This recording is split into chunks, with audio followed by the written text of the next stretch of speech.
Syria now, where the new administration is stepping up its campaign to track down members of the ousted regime of Bashar al-Assad. Over the weekend, security forces deployed to the Latakia region to flush out remnants of Assad militias and confiscate weapons and ammunition. Syria's new rulers have been working to assert their authority. And that's been the case since capturing Damascus 3 weeks ago. The cities of Latakia, Homs and Tartus have seen deadly clashes in recent days between the new administration's security forces and supporters of the ousted regime.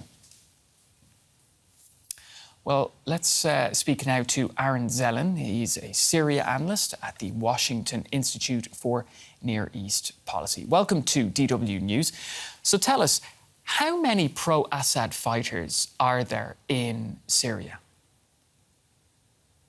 I don't think anybody has a specific number, but I imagine it's likely in the low thousands. Most of the foot soldiers, they just want to move on with their lives. And then the most senior people have likely fled the country at this time. So these are mostly middle to senior management type folks within the former regime that have everything to lose in many respects. OK, so if you're saying it's in the low thousands, do these groups pose any real threat to the new rulers? It's definitely possible. We've already seen a number of ambushes against Hayat Tahrir al-Sham forces, the group that controls the country now, where a number of their fighters have been killed. We've also seen remnants of the regime, being involved in theft and seizing people's property and the like, which has led to civil discourse as well. Thankfully, it hasn't risen to the level where it's destabilized things at a large scale. But at this time, it's a much of a nuisance to most people.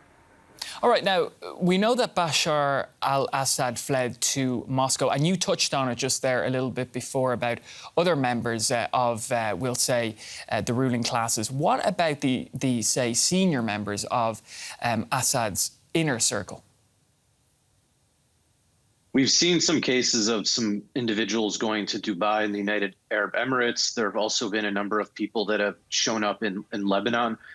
Today, the Lebanese government actually sent 70 members of the regime back to the new government in Damascus. So it'll be interesting to see how that all plays out and whether other countries potentially send members of the regime back to Syria to potentially be tried in a court.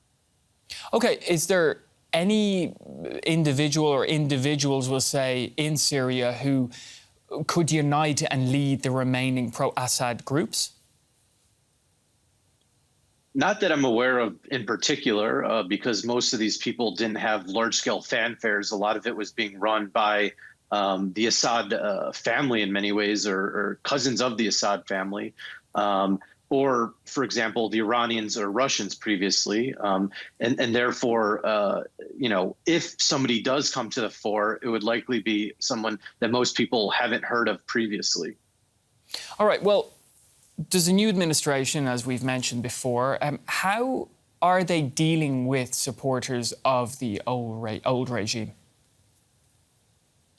Well, essentially, they put out statements saying that there would be settlement centers for regime members where they would have to give up their weapons and also get new IDs so that, the new rulers are aware of them. And there was essentially a deadline for this. And today was the end of the deadline. They even extended it in part because of some of what was going on the last few days or so. And so anybody that so far hasn't registered and hasn't given up their weapons is considered fair game now within the system, and they will be arrested.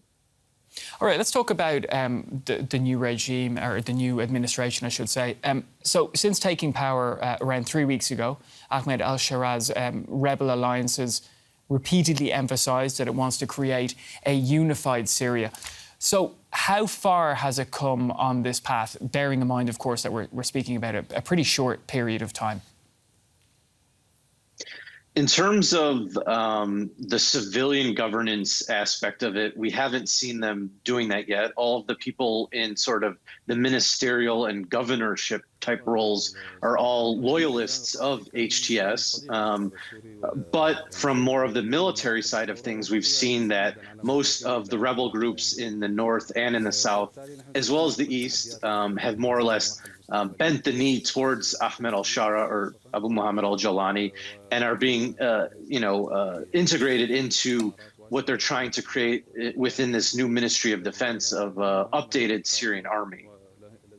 Really great to have your insights, Aaron. Aaron Zelen, Syria analyst at the Washington Institute for Near East Policy. Thanks for having me.